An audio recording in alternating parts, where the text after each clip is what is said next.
പൃഥ്വിയേട്ടാ അങ്ങനെ വിളിക്കണേ കുഴപ്പമുണ്ടോ? അല്ല ഒരു മിനിറ്റ് എത്ര വയസ്സുണ്ട് നിങ്ങൾക്ക്? എനിക്ക് 21 വയസ്സ്. അപ്പോൾ വിളിക്കാം, കുഴപ്പമില്ലല്ലേ? പൃഥ്വിയുടെ സ്റ്റഡീസ് ഒക്കെ ഓസ്ട്രേലിയയിലായിരുന്നല്ലോ. അപ്പോൾ ഓസ്ട്രേലിയയായിട്ട് ബന്ധപ്പെട്ടൊരു കാര്യം ചോദിക്കാൻ ഉദ്ദേശിക്കുന്നു. ഈ ഓസ്ട്രേലിയ ഇന്ത്യയായിട്ട് വളരെ അടുത്തൊരു ബന്ധമുണ്ട്, അറിയോ? എന്താണ്? അറിയോ? നിങ്ങൾ വിചാരിക്കുമല്ലേ ക്രിക്കറ്റ് ബന്ധോ ഉഭയകക്ഷി ബന്ധോ അങ്ങനെയുള്ളൊന്നുമല്ല. ഞാൻ പറയാം. എന്താ? കങ്കാരുവിന്റെ അമ്മ ഇന്ത്യക്കാരിയാണ്. കങ്കാരൊന്നുമല്ല. നമ്മുടെ നാട്ടിലെ പണ്ട് നമ്മുടെ നാടൻ പശുക്കൊന്നും പാലില്ലാണ്ടിരുന്നപ്പോൾ ഓസ്ട്രേലിയയിൽ നിന്ന് പശുവിനെ ഇറക്കുന്നത് ചെയ്യായിരുന്നു. അതാണ് ഓസ്ട്രേലിയൻ പശു. നമ്മുടെ നാട്ടിൽ ഞങ്ങളുടെ ക്യാമ്പസുകളിൽ ഇങ്ങനെ നല്ല വണ്ണം തടിച്ച കൊഴുത്ത കുറേ പെണ്ണുങ്ങളുണ്ട്. അതുങ്ങളെ നമ്മൾ ഓസ്ട്രേലിയൻ പശു എന്നാണ് വിളിക്കണേ. അതുപോലെ ഓസ്ട്രേലിയയിൽ കാളകളും ഉണ്ട് മോനെ. അതിവിടെ ഉണ്ട്. അല്ല ഇപ്പൊ ചോദിക്കാന്ന് വെച്ച് കഴിഞ്ഞാൽ ഓസ്ട്രേലിയയിലെ ക്യാമ്പസിൽ പഠിച്ച നാളെ സ്ഥിതിക്ക് അവിടുത്തെ ക്യാമ്പസിന്റെ പൾസും ഇവിടുത്തെ ക്യാമ്പസിന്റെ പൾസും അറിയായിരിക്കുമല്ലോ.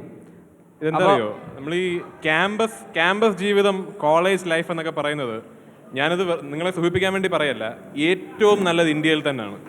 കാരണം വെളിയിൽ പോയി പഠിക്കാം, തീർച്ചയായിട്ടും അവിടെ ഇൻഫ്രാസ്ട്രക്ചർ കൂടുതലാണ്, നമ്മുടെ സിലബസ് കുറച്ചുകൂടെ അഡ്വാൻസ്ഡ് ആണ്. എന്നല്ലാതെ അവിടെ ഈ പഠിക്കാൻ പ്രായപരിമിതിയൊന്നുമില്ല. അതുകൊണ്ട് നമ്മുടെ ക്ലാസ്മേറ്റ്സ് എന്നൊക്കെ പറഞ്ഞാൽ ചിലപ്പോൾ 55 വയസ്സ് മുതൽ 18 വയസ്സ് വരെയുള്ളവർ കാണും.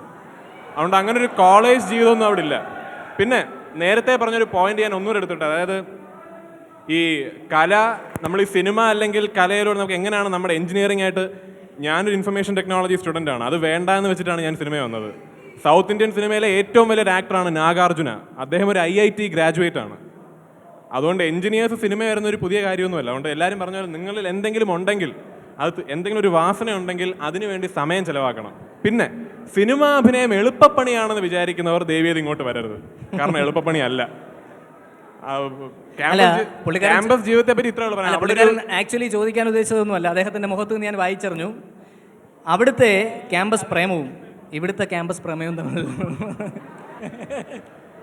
അല്ല, പറയാൻ ബുദ്ധിമുട്ടുണ്ടെങ്കിൽ. ഇല്ല, ബുദ്ധിമുട്ടൊന്നുമില്ല, പറയാം. സ്വന്തം എക്സ്പീരിയൻസ് പറഞ്ഞാലും ബുദ്ധിമുട്ടൊന്നുമില്ല.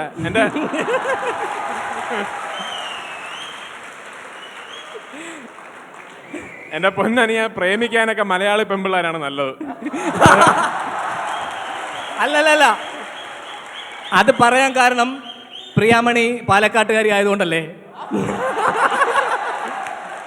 അങ്ങനെയും വ്യാഖ്യാനിക്കാം. ഞാൻ പ്രിയാമണിക്ക് കൊടുക്കാം. പ്രിയാമണി പറയട്ടെ. Okay, Priya. Love is one of the most beautiful things which can ever happen. What is your concept about your lover? If I have a lover, I'll definitely tell. But as of now, I don't. I'm still single. For all you people out there, I'm still single. I don't have a boyfriend. So, okay.